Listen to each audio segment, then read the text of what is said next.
बिस्मिल्लाहिर्रहमानिर्रहीम। अस्सलाम वालेकुम। रूस ने ये मनाजिर जारी किए हैं, ये ज़रा आप मनाजिर देखिए। ये इतने दिल दहला देने वाले मनाजिर हैं कि कुर्स रीजन से पहली मर्तबा ऐसा हुआ है जिस रीजन के लिए पूरी यूक्रेन की जंग अब यानी लड़ी जा रही थी, उस रीजन को रूस ने फतह कर लिया है।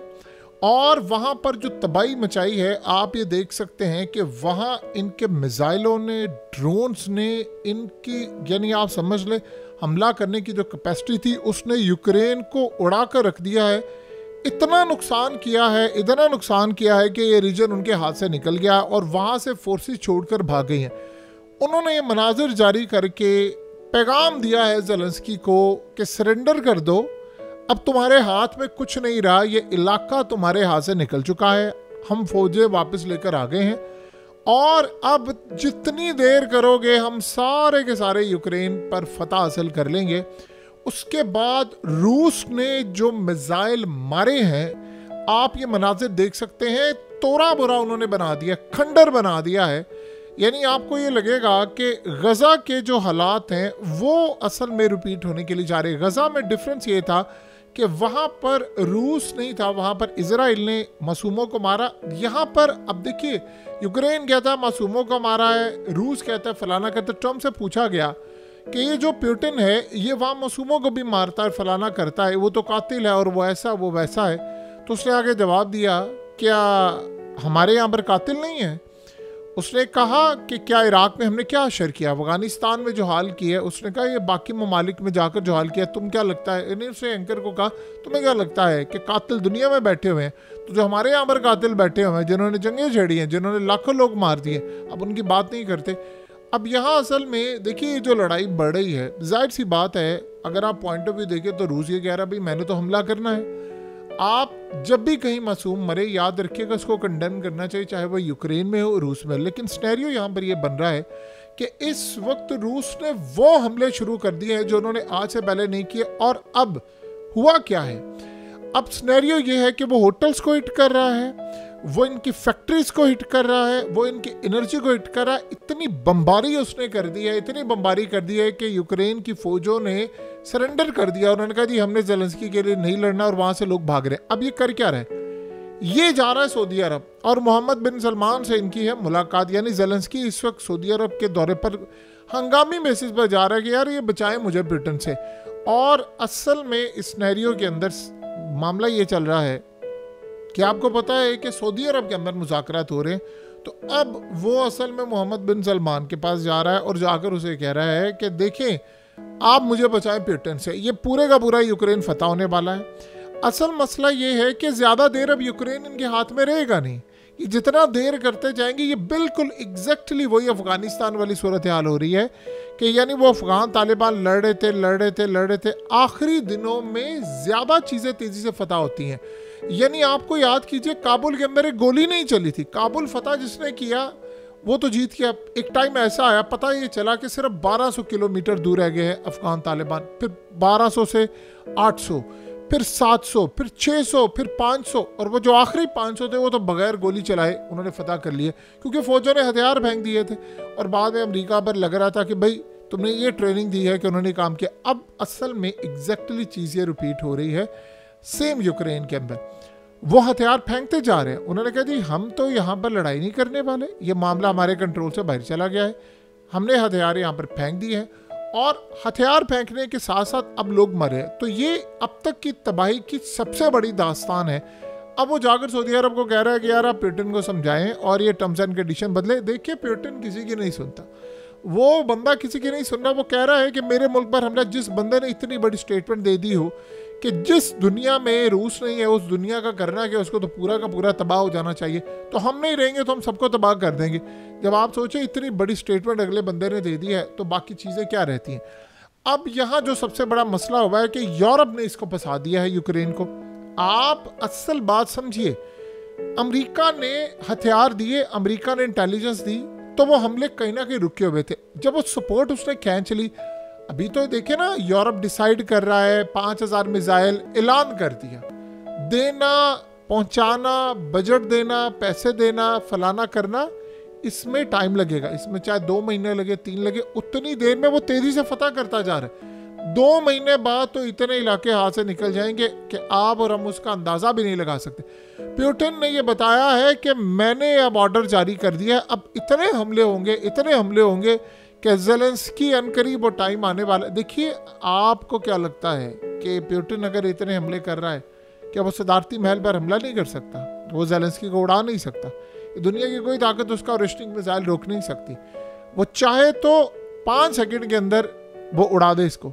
ये बात आप ध्यान में रखिए, रोस्टिंग मिसाइल को दुनिया की कोई ताकत नहीं रोक सकती। वो चाहे तो अभी उड़ा दे। वो इतना खतरनाक है कि उसने कहा था कि जितनी सूरज की गर्मी है, इतना हमला करने के बाद इसकी हीट पैदा होती है। तो वो बेवकूफ़ तो नहीं है, जाहिर सी बात है, साइंटिस्ट बैठे हुए हैं। लेकिन जाहिर सी बात है, हम सूरज को जितना स्टडी अभी तक कर सके उस लेवल की हीट तो कोई प्रोड्यूस नहीं करता। वो एग्जाम्पल के तौर पर उसने बात की। तो अब यहाँ से मामला शुरू हुआ है कि अमेरिका ने हाथ उठाया और वो इलाके इनके हाथ से निकल रहे हैं, मुकम्मल तौर पर निकलते जा रहे हैं। अब असल मसला यहाँ पर यह हुआ है कि इजराइल को वो कह रहा है कि तुम बचाओ, वो नहीं बचा पाएगी। सऊदी अरब को जाहिर सी बात है, मोहम्मद बिन सलमान का यानी एक याराना है, दोस्ती है पुतिन के साथ। और ये बात आप ज़हन में रखिएगा, जब लड़ाई हो रही थी यूक्रेन की तो अमेरिका ने, बाइडन ने बड़ा प्रेशर डाला था, तो वो डट गए थे, खड़े हो गए थे। उन्होंने कहा थी नहीं, मैं ब्रिटेन के खिलाफ नहीं जाऊंगा, यानी हम न्यूट्रल रहेंगे इस जंग के। तो वो यूक्रेन में चाह रहे थे। तो अब आप देखिए ना, उसका रिवॉर्ड भी तो उनको मिल रहा है ना, कि वो अब दुनिया की जंग बंद करवा रहे हैं। ये बहुत बड़ी बात है। लेकिन अब इस सारे सिनेरियो के अंदर ज़ेलेंस्की उनको कह रहा है कि यार आप ये बातचीत करें, उनसे कुछ टर्म्स एंड कंडीशन कहें, कुछ फलाना के। हो सकता है ये मामला देखने को मिले। सऊदी अरब के काफ़ी मामला की लाज रखता है पुतिन, और अगर वो उनसे रिक्वेस्ट करें तो हो सकता है कि बहुत सारी चीज़ों पर अभी तक वो टेबल पर नहीं डिस्कस करे, वो कर दे। इसे एक और भी सिनेरियो पैदा हो रहा है। ज़ेलेंस्की ये कह रहा है कि वो जो मुज़ाकरात हो रहे हैं उसमें मुझे भी शामिल किया जाए, और हो सकता है कि सऊदी अरब के इंटरवेंशन के बाद पुतिन ये बात मान ले, क्योंकि आपको पता है ट्रम्प भी उनके करीब हैं, पुतिन भी करीब हैं, तो दोनों करीब हैं। कतर ने कहा था मुज़ाकरात करवाते, लेकिन सऊदी अरब ने कहा तो अमेरिका और रूस दोनों मान गए। तो इस सारी सूरत हाल के अंदर अब मामला ये है कि पुतिन के पास गिनती के दिन रह गए हैं, ये ज़्यादा देर चल नहीं सकता। या तो फिर आपने फैसला कर लिया है कि भाई आपने दुनिया की सबसे खूनखार जंग छेड़नी है, वरना मनाजिर तो इस तरह के आप देखें, वो तो उड़ा कर रख रहे। कौन सी ऐसी टेक्नोलॉजी, अमेरिका ने अपना डिफेंस सिस्टम यानी वहाँ से वो इंटेलिजेंस चीज़ें हटाई, आप अशर नशर देख लें इनका क्या हुआ है। अब ये सिर्फ इनके पास जो हथियार और मिसाइल और ये चीज़ें रह गई हैं, वो चंद दिनों और हफ्तों की बाकी रह गई है। तो इस सूरत हाल के अंदर एक मज़े की बात ये है कि ज़ेलेंस्की ने ये बात इंडिया के खिलाफ, यानी ये कही उसे कहा है कि तुमने कातिल को जाकर मिले हो, यानी असल में भारत ने भी किरदार अदा किया था कि हम डील फाइनलाइज कराएं, इस जंग को ख़त्म करवाने में, चीज़ें करवाने में। लेकिन इस सारी सूरत हाल में देखिए पुतिन एक बहुत बड़ी बला है। वो एक ऐसी जंग जीत कर आ रहा है, में बाबा वांगा ने पेशन गोई की थी कि ये बंदा हार नहीं सकता। तो वो जाहिर सी बात है, जिस बंदे ने जिसके आने की पेशन गोई भी की थी बाबा वांगा ने कि ये इक़्तिदार में आएगा, और उस वक्त पुतिन को कोई जानता भी नहीं था इतना, यानी वो कोई सदर नहीं था, बस वो एक इंटेलिजेंस एजेंसी के चीफ के तौर पर था। तो उसने कहा था ये आएगा, फिर वो आया, फिर उसने फतह की पेशन गोई की कि रूस सबको हरा देगा, फिर उसने ये बताया कि यूरोप की तबाही होगी।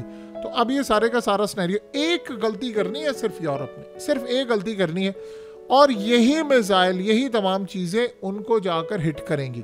सो इस सारी सूरत हाल में अब यूरोप की कई कंट्रीज़ की जानिब से खबरें ये सामने आ रही हैं कि वो अमेरिका के साथ खड़े हो गए हैं। और मज़े की बात ये है कि जो कंट्रीज़ छुपी हुई थी, यानी आपको ये बज़ाहिर नज़र आ रहा है कि यार ये पूरे का पूरा यूरोप यूक्रेन के साथ है, लेकिन जो कंट्रीज़ छुपी हुई थी, जो अंदर ठीक है यार हम इधर भी हैं उधर भी हैं, वो खुलकर अमेरिका के साथ खड़ी होगी, क्योंकि अमेरिका रूस के साथ खड़ा है।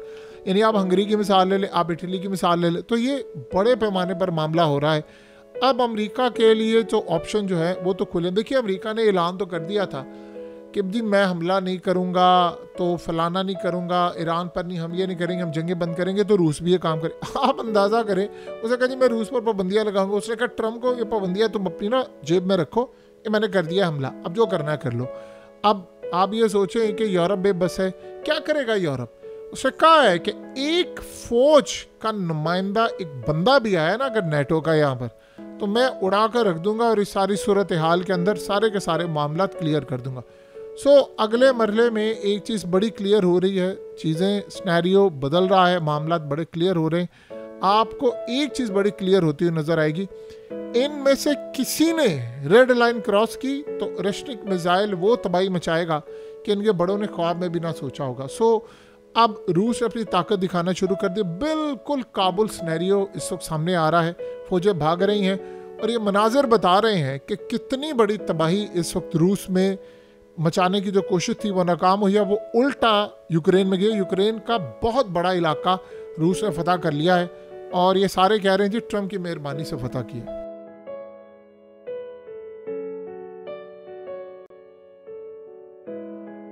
हकीकत टीवी को सब्सक्राइब करना मत भूलें, वीडियो को लाइक करें, शेयर करें और कमेंट सेक्शन में अपनी राय का इजहार ज़रूर करें।